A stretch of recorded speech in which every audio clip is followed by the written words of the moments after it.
Frankie Collier never thought delivering pizza would lead to a man answering the door shirtless, barefoot, and looking like he just stepped out of a cologne commercial, and definitely not someone who'd change her entire life. Large pepperoni with extra cheese for Harrison, she asked, squinting at the receipt taped to the top of the box. That's me, the man said, running a towel through his damp hair, water still dripping down his chest. His voice was deep, smooth, and just cocky enough to make her roll her eyes. Frankie had only taken this shift because her coworker called in sick and she'd been promised it was the last delivery of the night. She hadn't expected to drive 25 minutes out of town into some secluded, gated mansion that looked like it belonged in a movie. Cool, she muttered, holding the box out with both hands. That'll be $18 even. He didn't move to grab the pizza. Instead, he tilted his head, studying her face like she was some kind of puzzle. You're new. Frankie raised a brow. This is my second week. And I don't usually deliver this far out. Lucky me then. She blinked. You gonna pay for the pizza or? That finally broke his stare. He smiled, too charming for someone who probably never carried cash, and disappeared inside. She shifted awkwardly, glancing back at her beat-up car still idling in the circular driveway. The front of the house had floor-to-ceiling windows, sleek black accents, and a lit-up fountain that probably cost more than her entire apartment building. Harrison returned with a crisp $100 bill. Frankie stared. I don't have change for that. Good, he said, handing it to her. Keep it. She hesitated. That's more than 5 times the price. And you came all the way out here. Seems fair to me. She slowly took the bill. Thanks, I guess. Still, she didn't leave. Something about him didn't match the house. Yeah, he looked rich, too perfect not to be, but he didn't feel fake. His smile wasn't practiced. His eyes weren't cold. And there was something in the way he looked at her, like he was trying to remember where he'd seen her before. You want a slice? He asked suddenly. Frankie laughed, shaking her head. I'm good. I've been smelling pizza for the past 6 hours. He leaned against the doorframe. You sure? I hate eating alone. You don't have people for that, she teased. His grin widened. I fired them. Turns out I enjoy quiet. She gave him a look, not buying it for a second. Right? You live in a house with 20-foot ceilings and a marble driveway, but you enjoy quiet. You're judging me already? I'm just saying, she shrugged. You don't exactly scream pizza night for one. He chuckled. What's your name? She paused. Frankie. He seemed to like that. Frankie. That's different. Short for Francesca, she muttered. But no one calls me that. Well, Frankie, he said, stepping aside. You sure you don't want to come in for a minute? Just one slice. She blinked. Is this how you lure all your delivery drivers into your mansion? Only the ones with sarcastic comebacks and tired eyes. She should have said no. She had no business stepping foot into a stranger's mansion, especially one who looked like he belonged on a yacht with models and champagne. But something about him felt real. I've got 10 minutes, she said, finally stepping past him. The inside of the house was even more ridiculous. A spiral staircase, a chandelier the size of her living room, and a view of the ocean out back that nearly knocked the wind out of her. You live here alone? She asked, setting the pizza down on the massive kitchen island. Yeah, he said simply. What do you do? He shrugged. A little of everything. That's not an answer. He met her eyes. I own a few companies. Invest in tech, real estate. Boring stuff. So you're rich? Very. Frankie blinked. She didn't expect him to say it so casually. No arrogance, no posturing. Just a fact. She shook her head. You're not what I expected. Neither are you, he said, pulling out 2 plates. They sat at the kitchen island, eating straight from the box. She told him about her 2 jobs, her roommate who never did the dishes, and how she hated anchovies more than anything in the world. He told her about growing up in the city, how he loved architecture, and how he hadn't had real pizza in months. They talked until her 10 minutes turned into 30. I should go, she said reluctantly, standing up. I'll walk you out. They stood at her car, the ocean breeze warm against her face. Thanks for the pizza, he said, leaning against the hood. Thanks for the $100, she replied with a grin. He laughed. Can I see you again? She hesitated. You don't even know me. I'd like to. You're serious? Dead serious. Frankie studied him. His tone wasn't flirty. It wasn't a line. He looked hopeful. I'm not the kind of girl you're used to, she warned. Good, he said. I think I've had enough of that. She shook her head, smiling despite herself. All right, one coffee. That's it. Deal. He reached into the back pocket of his jeans and pulled out a sleek black card. What's that? My driver's number. You don't drive to our first date. I'll pick you up. You have a driver? Frankie, I'm a billionaire. I have a driver, a chef, a pilot, and a guy who only waters the plants. She laughed. You're unbelievable. Still want that coffee? She bit her lip, heart racing. Yeah. I think I do. As she got into her car, she looked back at him standing barefoot in the driveway, pizza box in hand, smiling like she just changed something in him. And maybe she had. Frankie wasn't sure what she expected when she agreed to coffee with a billionaire. But it definitely wasn't a matte black Mercedes waiting at the curb outside her apartment 2 days later, parked between a dented Honda and a rusted-out pickup.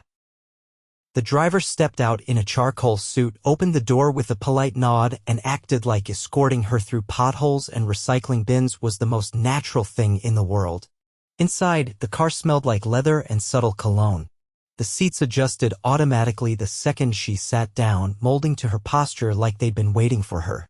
You're early, she said when Harrison turned slightly from the back seat, already lounging like he owned every second of the morning. I like seeing what kind of neighborhood someone lives in, he said easily. She narrowed her eyes. Judging? Observing, he corrected. You have a cracked front step and a hummingbird feeder made out of a wine bottle. That tells me you're resourceful. She didn't bother hiding her grin. And you read all that from my porch? He nodded. That and you don't care much about appearances. Which is rare. They didn't go to a coffee chain. Of course not. Instead, they ended up at a cafe hidden behind an art gallery. No signage, no menus, just a concierge in a velvet blazer who addressed Harrison by name and led them through a narrow hallway into a glass-walled garden. Frankie froze. This is not a coffee shop. It is, he said, already pulling out a chair for her. They just don't advertise. They don't need to. A waiter appeared with 2 cups already made. No questions asked. You ordered ahead? I know what I like. She took a sip, then blinked. Okay, that's unfair. This is the best thing I've ever tasted. Then it was worth dragging you out of bed for. She tilted her head. You have no idea what time I get up. I asked your roommate. Her mouth dropped. You talked to Kayla? She was leaving for class when I got there. She seemed surprised I wasn't a stalker. Frankie laughed, shaking her head. She probably thought you were with the IRS. I gave her a croissant. That'll do it. They sat in the garden, surrounded by ivy and low music, the city muffled on the other side of the glass. She watched as he stirred his coffee once, then let it sit untouched. You don't drink it? She asked. I like the smell more than the taste. That's psychotic. He looked genuinely amused. You're not intimidated by me at all, are you? Should I be? Most people are. I don't work for you. And I'm pretty sure I could beat you at darts. He leaned forward just slightly. I like that you think that. I like that you're not correcting me. Would you believe me if I said I haven't laughed in weeks? She frowned. Why not? I've been surrounded by people who only tell me what I want to hear. It gets old. Let me guess you're craving authenticity. He didn't answer right away. Instead, he studied her like she was the only real thing in the room. I'm craving something that doesn't come with conditions. Frankie's stomach twisted. That didn't sound like something you said to a girl you just met. But there was nothing forced in his voice. It wasn't a line. If anything, it sounded like he was trying to tell her something without saying it outright. What happened? She asked softly. He looked away, jaw tight. I ended an engagement a month ago. It wasn't real. Not for her. Probably not for me either. Frankie blinked. You were engaged? For all the wrong reasons. She didn't push.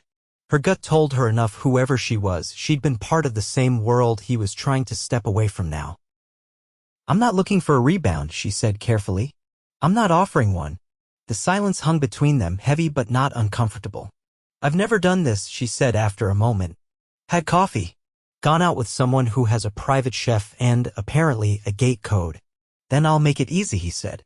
No pressure. We talk, we eat, we see if you still want to punch me in an hour. She laughed.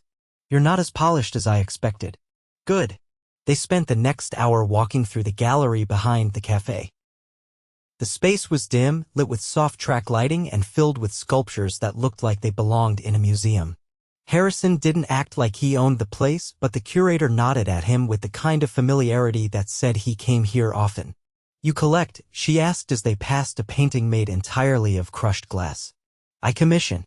Mostly from emerging artists. She raised a brow. Why? Because someone did it for me once. I owed them everything. Frankie stopped walking. You're an artist? Used to be. Architecture, mostly. Designs, renderings. I don't have the time anymore. You gave it up? He nodded once. There's no room for sketches when you're running boardrooms. She didn't say anything. She didn't have to. He was already looking at the painting again. But his eyes weren't really seeing it. Why did you really ask me out? She asked quietly. He turned to her. Because you didn't flinch when I opened the door. You didn't care about the house or the money. You looked at me like I was just a guy holding a pizza. Her throat tightened. That's all it takes? No, he said, voice lower now. But it's the first time I felt like I was seen in months. Neither of them moved. The air between them shifted, charged with something sharper than before. I should get back, she said finally. Let me take you. They didn't talk much during the drive. It wasn't awkward. It was just full. Like there were too many things they weren't ready to say. When they pulled up to her building, he got out and opened her door before she could reach for the handle. I'll call you, he said. I didn't give you my number. Your roommate did. She narrowed her eyes. You're dangerously close to being charming. He reached into the inside pocket of his jacket and pulled out a small white envelope. What's this? Open it after I leave. Harrison, no expectations. Just open it. He stepped back, nodding once before the car pulled away. Frankie stood on the curb, fingers curling around the envelope. Inside was a single hand-drawn sketch. A small pizza shop with a delivery car parked out front. And in the window, a girl laughing behind the counter. On the back, a note, you made me want to draw again. She stared at it for a long time, heart thudding against her ribs like it didn't quite know what to do with itself. And for the first time in a long while, she let herself hope. Frankie didn't hear from Harrison for 5 days. Not a call. Not another envelope. Not even a suspicious croissant from her roommate. She told herself it was fine. That it was probably good. Billionaires didn't date pizza girls. Not really. They had flings, spontaneous flirtations with women who didn't cling too tightly to expectations. But Frankie wasn't that girl. She didn't do flings. She didn't do waiting around either. By day 6, she'd nearly convinced herself that the whole thing had been a weird, cinematic fever dream. Maybe she'd hallucinated the sketch. Maybe the car had just been a very fancy Uber. Then Kayla yelled from the window. There's a guy at the door. He's holding something wrapped in newspaper. Frankie opened it cautiously, expecting a solicitor or maybe an overzealous neighbor with a petition. Instead, Harrison stood on the front step holding what looked like a potted plant covered in yesterday's headlines. It was lopsided, held together with twine, and dirt was actively spilling out the bottom. I got you something, he said. Frankie blinked. Is that a fern? It's a lemon tree. I think. You think. He glanced down at it. I told the guy I needed a gift for a woman who's hard to impress. This is what he gave me. She folded her arms. You disappeared for almost a week and now you're showing up with agricultural confusion? He didn't flinch. I had to fly to Dubai. There was a board dispute I couldn't handle remotely. You couldn't have said that? I don't text when I travel. It's a rule. That's a ridiculous rule. He stepped closer. You're holding a plant. Are you really in any position to judge? She looked down. At some point, she had taken the lemon tree from him. It had a tag with care instructions and a tiny ribbon tied around the stem.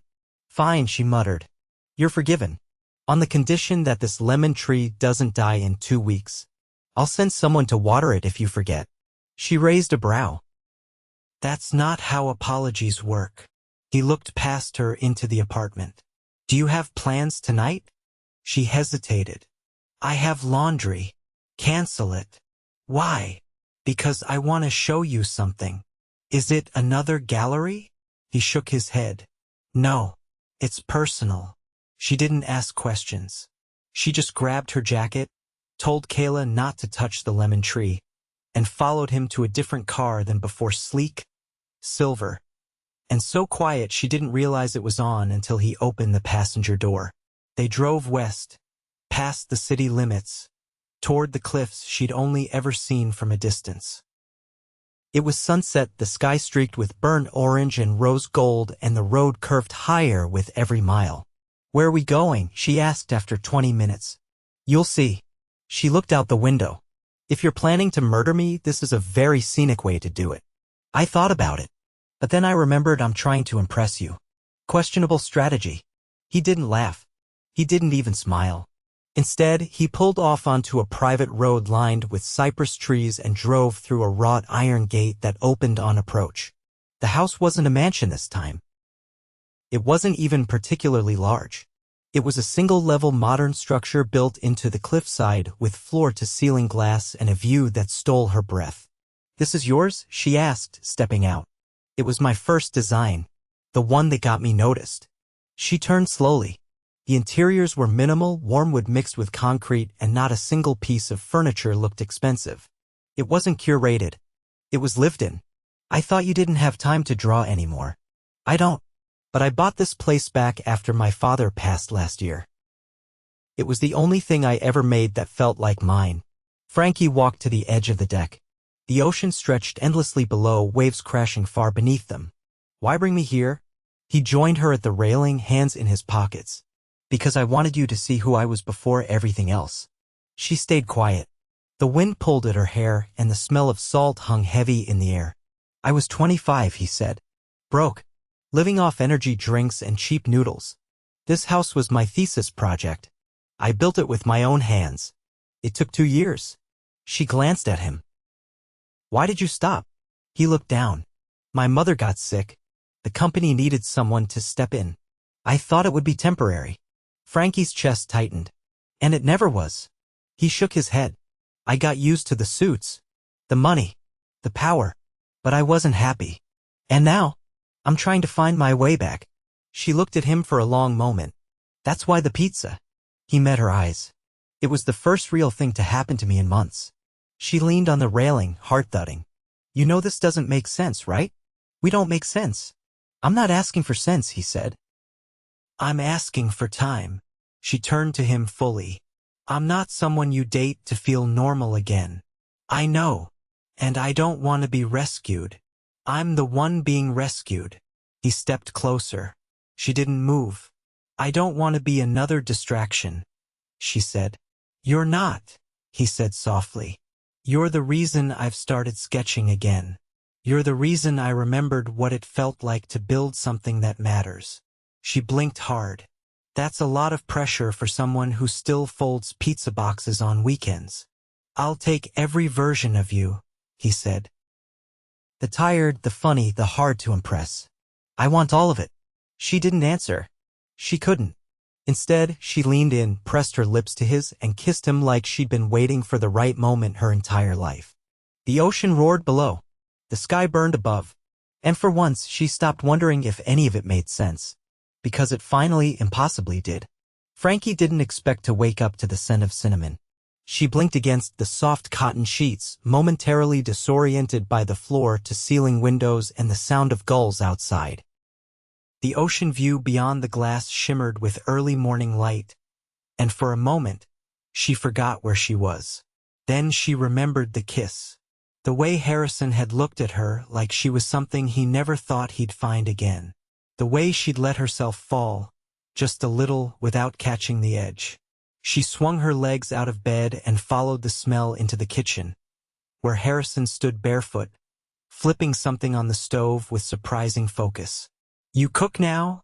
She asked, voice still rough from sleep. He didn't look up. I make exactly 4 things. You're getting number 2. Is there a number 1? Number one was the coffee you missed. I've made peace with that. She leaned against the doorframe. This is dangerous. Because I'm making breakfast? Because now I might actually start liking you.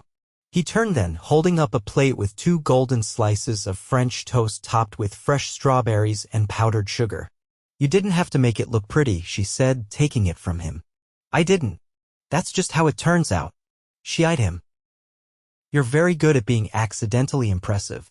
He poured her coffee and joined her at the table, watching as she took the first bite. She chewed, swallowed, then narrowed her eyes. This tastes like you bribed someone. You think I can't cook? I think you had someone teach you specifically for this moment. I did, he said. Last year.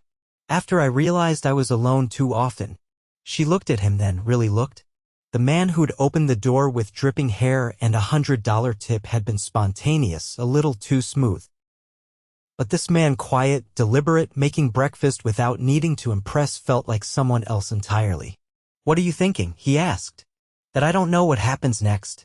He pushed back his chair. Come with me. She followed him down the hall to a room she hadn't seen before. Inside, the walls were covered in sketches, buildings, bridges, even a few landscapes. In the center sat a wide drafting table, scattered with pencils and rulers. This is yours, she asked. I started using it again last week. Her eyes moved across a drawing near the far wall.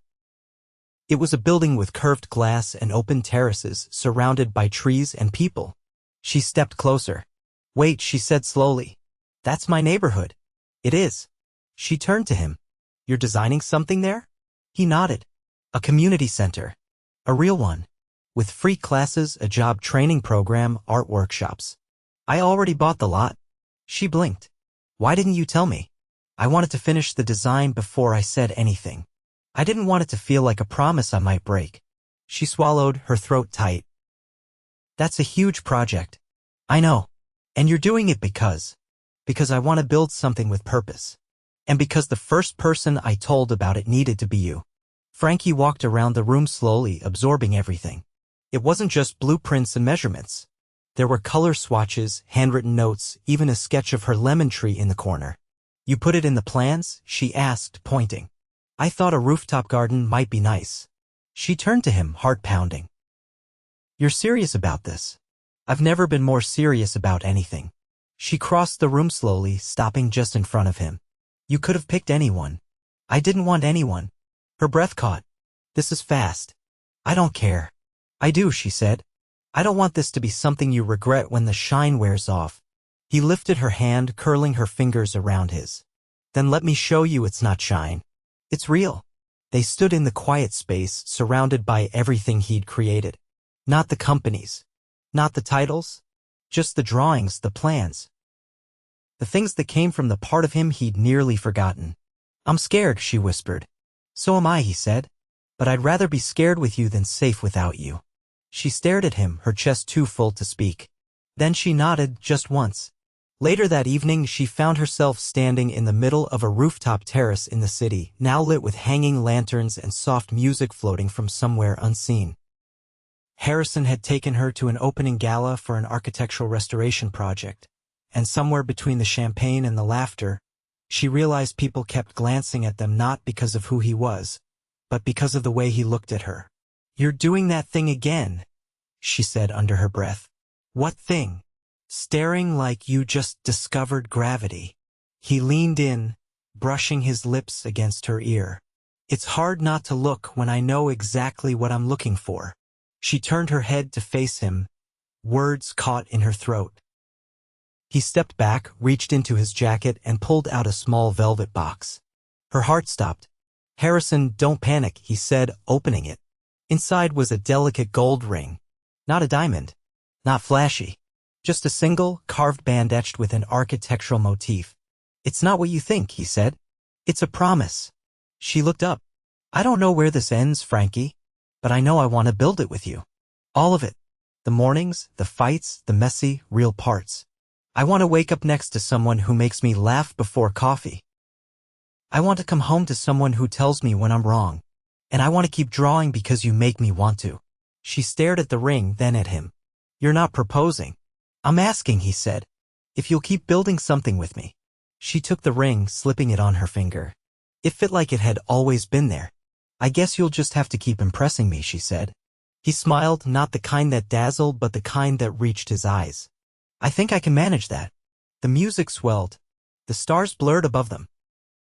And beneath the lights and the quiet hum of the city, Frankie leaned into the man who'd answered the door with a pizza and somehow ended up handing her a future. No more searching. No more wondering. She was already home. Rain began to fall in light, steady drops tapping softly against the glass walls of Harrison's design studio.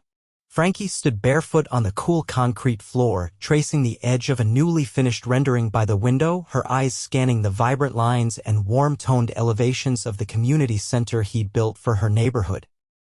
The space was no longer a sketch or a dream. It had broken ground 2 weeks ago, and the project was quickly becoming one of the most talked about urban developments in the region, not because of its scale, but because of its soul. You didn't tell me they're naming the art wing after you, Harrison said, appearing behind her with a towel draped over his shoulder, his hair damp from the run he'd just come in from. I didn't want to make it a thing, she replied without turning. It's just a name. No, it's not, he said. It's the reason the kids from your block will have a place to go after school. It's the reason some kid who never thought they had a voice will pick up a paintbrush and figure out who they are. She turned then, her gaze steady. That was your vision. He stepped close, his hand brushing her arm. You made me remember it. They stood in the stillness, the rain wrapping the studio in a quiet cocoon. The smell of wet pavement mixed with the faint scent of graphite and cedarwood from the shelving behind them. I've been thinking, Frankie said, stepping back and pulling a folded paper from the back pocket of her jeans, about the proposal you brought to the board last month. The community garden design. He frowned. What about it? You're missing something. He raised an eyebrow. You should add an open-air amphitheater. A space for music, poetry, storytelling. The center's about more than just learning, it's about expression. Something shifted in his eyes. You've been sketching, haven't you? She unfolded the paper and set it on the drafting table. It was crude, done with a ballpoint pen and a coffee stain in the corner, but the concept was clear. Curved benches, a small elevated stage, and climbing ivy on wooden arches. I never learned the technical side, she said. But I know what it's supposed to feel like. He stared at it for a long time before picking up a pencil and sketching a few quick lines beside hers, refining the curve of the seating, adjusting the perspective. You're not getting out of this now. I'm putting your name on the design team. I still work at the pizza place. Not anymore, he said. I already talked to the owner. He said he's been expecting this. Her jaw dropped. You called my boss? He nodded. He said you're the best he's had in years. But he also said you were always meant for something bigger. She picked up the pencil and added a small tree beside the stage. You're really not going to stop pushing me, are you? Not when I know you can change things, he said. Not when you already have. She looked at him then, eyes tracing the familiar lines of his face, the tiny scar at the base of his jaw, the faint crease that only appeared when he was thinking too hard. He wasn't the man who had answered the door weeks ago. He was more than that now because he'd let himself become more. And she had too. That night, they hosted a dinner at the site of the community center. The foundation had been poured, the structure still skeletal, but strings of warm lights were hung between steel beams and folding tables were set with mismatched chairs and hand-painted place cards. Volunteers, neighbors, and a few uninvited local musicians filled the space with laughter and music that echoed off the unfinished walls. Frankie wore a soft navy dress with a wrap waist, her hair pulled into a loose twist. Harrison never took his eyes off her. Not during the speeches. Not during the toasts. And certainly not when she stood and read the names of every child who'd submitted a drawing for the mural that would go on the back wall. As the evening came to a close and the last of the guests filtered out under umbrellas, Harrison pulled her aside beneath the canopy of scaffolding. I have one more surprise, he said. She groaned. If it's another lemon tree, I swear. He pulled something from his coat pocket. A small, cream-colored envelope with her name written in his handwriting. She opened it slowly, expecting another sketch. But it wasn't. It was a deed, titled in both their names. The little cliffside house, the one he'd built, the one where he'd first shown her who he really was. It was theirs. "I don't need a mansion," he said. "I don't need the penthouse or the jet or the boardroom. I just need that house. And I need you in it." Her hands trembled as she stared down at the crisp paper.